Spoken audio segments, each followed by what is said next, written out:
Sosok guru pembotak 11 siswi ternyata berdarah biru. Beredar kabar seletingan yang menyebut bahwa guru yang membotak 11 siswanya bergelar RR atau Raden Roro. Gelar ini disebutkan untuk orang-orang dengan kalangan tak biasa. Meski begitu, belum diketahui secara pasti fakta terkait seletingan yang beredar itu. Seperti dikutip tribunjatim.com, dari tribunjatim.com, RR bisa jadi merujuk kepada sosok yang memiliki gelar kelompok masyarakat tertentu. REP, oknum guru yang mencukur botak siswi di sekolah, diketahui ternyata punya darah biru bergelar kerajaan RR atau Raden Roro.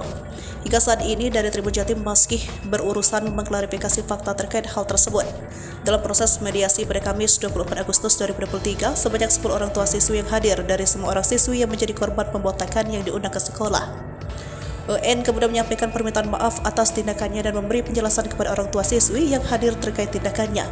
Kepala SMP Negeri 1 Sukodadi, Harto, mengatakan oknum guru UN telah mendapatkan sanksi atas insiden pembotakan 11 siswa, yakni dinonaktifkan hingga batas waktu yang tidak ditentukan oleh Dinas Pendidikan Lamongan. Mulai Senin 28 Agustus kemarin, guru UN sudah tidak lagi mengajar di sekolah kami. Menurut Harto, guru UN sudah lama menjadi guru mata pelajaran bahasa Inggris di sekolah tersebut. UN diketahui melakukan aksi demikian lantaran 11 siswi yang berhijab tidak mengenakan dalaman kerudung atau ciput.